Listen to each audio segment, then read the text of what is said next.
As you know, I've started a new YouTube channel. It's a little humor channel, parody channel, not parody, satire channel. I'm really having a lot of fun with it. But as a result, I have to look up news articles because it's satire of news. Every now and then I run across a topic, an article that relates to off-grid. Well, today I was reading an article, and I've been kind of keeping an eye on this, that Missouri, of all states, has been doing something to determine the severity of the virus. And I made a joke, and it may not be too far from the truth, is nobody's going into the hospital, so they don't know the severity of the virus. So in Missouri, and it started in St. Louis, what they're doing is they're checking wastewater, your wastewater that comes into the city's sewage facility, and they're testing it to see the severity of the virus. Now, what they've determined is that the original virus strand is no longer present in the sewage treatment plant. They go out every 2 hours. I find this absolutely, well, disgusting, actually. They go out every 2 hours, they take a sample, either by hand or by machine, and then once a week they send it off to a laboratory to get it tested. And then they track the rate of increase or decrease. And so what they've determined is that Missourians are actually getting sicker, not healthier, from the virus. All because of wastewater. The original strand is over with, but the Delta and Omicron is increasing, and they can actually apparently predict the next variant before it actually becomes a problem in the country. If they can determine from wastewater how sick a population is going to be in the future, then what else can they do with that information? And I'm sitting here and I'm wondering, is my waste public property? I'm paying for sewage. I mean, assuming I don't live off grid, I'm paying for sewage. So it's like I pay for a cell phone, and if a court wants my cell phone records, or a lawyer or anybody wants my cell phone records, they have to get a warrant for my cell phone records. But with wastewater, I'm paying for the storage of my wastewater or the treatment of my wastewater, but they can do whatever they want with that information, with the data they collect from that. And I'm trying not to be a conspiracy theorist, but it did draw this conclusion in my head. For example, if you're a suspect in a crime and they want your DNA and they want to swab your cheek, they have to get a warrant for that. They have to have probable cause to tell a judge, I think this guy is possibly the bad guy, so we want to get a DNA sample to test against whatever they have available. Well, could they do that with my sewage? And so it really poses some legal questions in my mind, but that's not the point. The point of the video is, more specifically, is the further I get off grid, the more happy I am not having to deal with all this.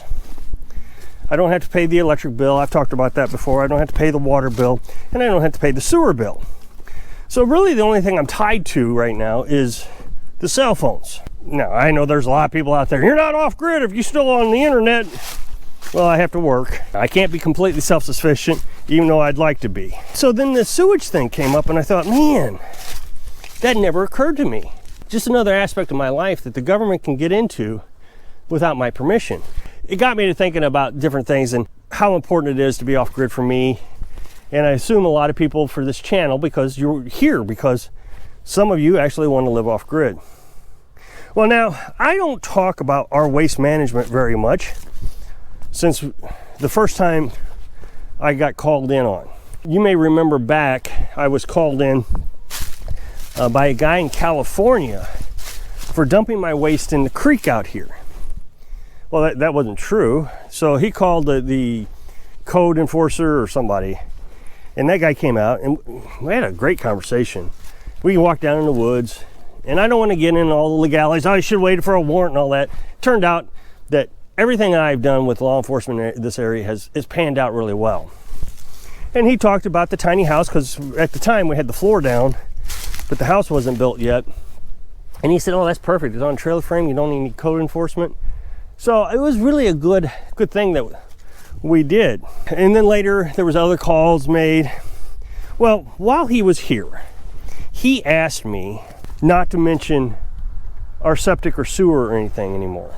I told you that we wanted to repair the septic tank. We have one here and we wanted to repair it so we could use it. And he was fine with that. He said it's fine, it's totally legal to repair something you already have on your property. So in Missouri, you gotta have 5 acres to have a septic tank, or to install a new septic tank, I should say. But if you already have one, you're grandfathered into it. So he highly suggested that we repair it. Don't build a new one, just repair it, because we don't have enough acreage to install one. Prior to that, the reason we got called in was because the guy didn't know, the California guy didn't know how we were getting rid of our waste.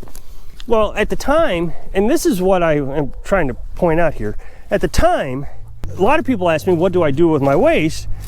There are lots of things you can do with your waste. I'm not going to tell you exactly everything we've done because I want to try to comply with what the code enforcer guy asked me to do. Just keep it off video. And it makes sense. I mean, he doesn't want to get called out here every 10 minutes because some guy from California wants to intrude on my life. But at the time when he came out here, what we were doing was we were incinerating it. We had a burn barrel, there was a big hole in the side of it. And what you got to do, and it's not that bad. I mean, the Army even does this. The Army will take diesel oil, and I guess, I don't know this for sure, but this is what I've been told, and take diesel oil and they'll burn the waste. It's apparently pretty disgusting. I don't understand why it's so disgusting, because what we did wasn't that disgusting. We would put a bunch of cedar branches, and we got cedar everywhere, dried cedar branches, and cedar branches, man, they go up in such a hurry. We got cedar here, just to show you an example. This stuff just goes up like a match. We would stuff the burn barrel with this, and then we would put our bagged waste, you bag it, once a week I would just incinerate it, and it would boil it all away and turn it into ash. It's like burning your food. You burn it enough, it'll turn into ash. Now, the other thing you can do is you can compost it. And composting isn't really that hard. What we started to do, and we've stopped since we got the septic fixed, was we were putting in barrels with cedar chips. And over a year, if you give it a year, just sitting there, it'll turn into dirt. And there are even big time YouTubers that do that. The reason we put cedar chips in it, because you want that to, start the composting process, makes it go a little faster. You can put your vegetables. We even learned that chicken bones will compost in that. So we put everything into compost now, and then we'll dump it in the gardens when it's ready. Of course, you want to make sure that you get it good and hot. So what I would suggest, and it's not even recommended, is that after you think the year is up, you put it in a black barrel or blue barrel, wrap it in something black. You put it out in the sun for a week or two, let that get good and hot, just to make sure everything's dead. But some people will say, don't grow your garden with it. Other people say you can, and I'm not going to give you any advice on that at all. If you want to put it in your garden, that's your risk. You look up to the risk on Google, see what you think. If you do it this way, I would suggest that you wash your vegetables very thoroughly, or you can them. That way you can kill any E. coli or anything that might be on them. A third thing you can do is you can, in Missouri, have an outhouse. The same thing applies with an outhouse though. You got to have 5 acres. But here again, I probably would be grandfathered into it, because right here where all this junk pile is, used to be an outhouse. The tank, there's a hole around here somewhere where you can look down and you can see water in it. That's where the tank is. I don't remember where that hole is, but there's just a little hole where plumbing had come out of it. I know what it was. And they've got lots of neat designs on that. Now, if you have electric, you can run a fan, you can actually build a composting outhouse. And it's pretty neat. Again, you would have to look that up. I'm not going to get into the details of that. That would be quite a bit.